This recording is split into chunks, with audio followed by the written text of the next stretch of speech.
Charles Leclerc left the pits, hoping strategy would rescue him. Lewis Hamilton entered the chaos of Silverstone with no guarantees, just grit. By the time the checkered flag waved, Leclerc was buried in P14. Hamilton, charging to P4, nearly stealing a podium. What separated them wasn't hardware or fortune.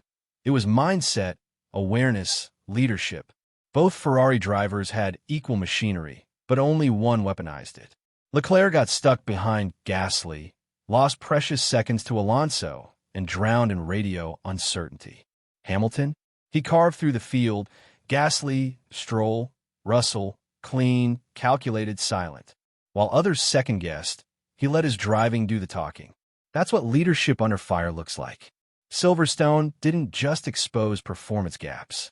It revealed who commands and who complies. This wasn't about setups. It was about authority. And Hamilton imposed his quietly but completely. Leclerc? He was still waiting for instructions. And in F1, waiting is surrender. Rain doesn't lie. And legends don't ask, they act.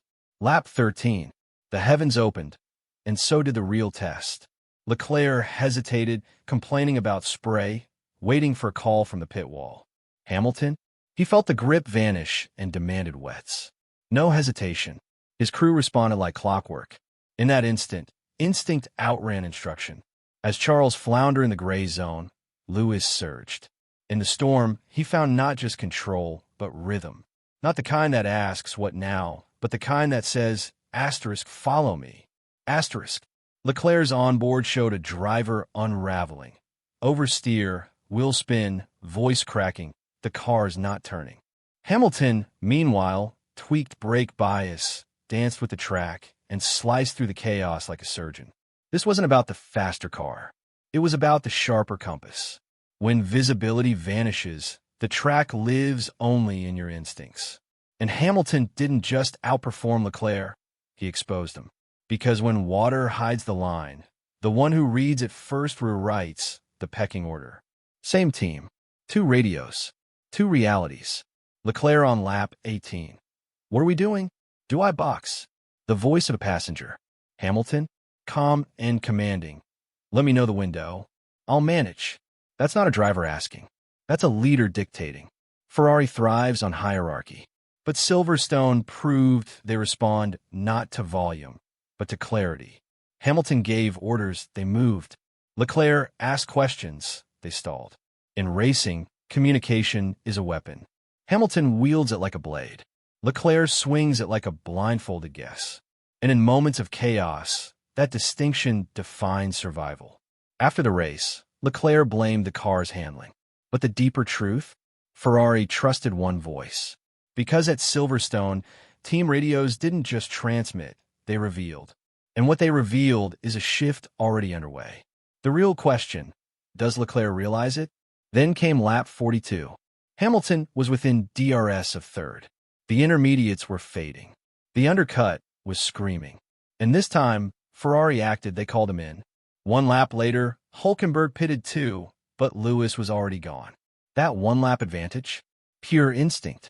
Leclerc? Left on track, confused, stuck in traffic for 2 extra laps. When he rejoined, the fight was over. Ferrari called it strategy, but it was passivity dressed as planning. Earlier in the weekend, Hamilton topped FP1. The car was twitchy, the rear unstable.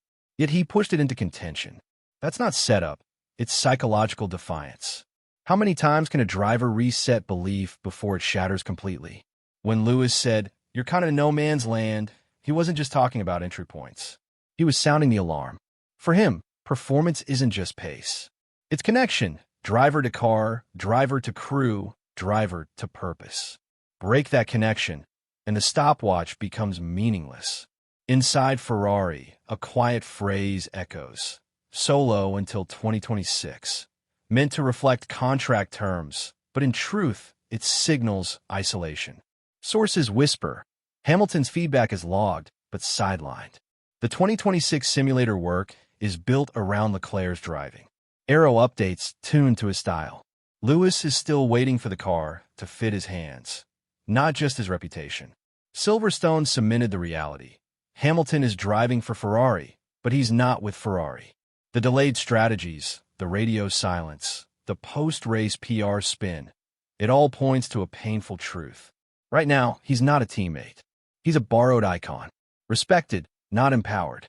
That's the real no man's land. Not a corner. A culture.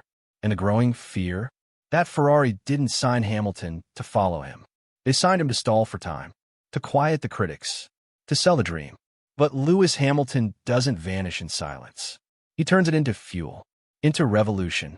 So the question isn't just if Ferrari will listen. It's whether they realize they're already running out of time.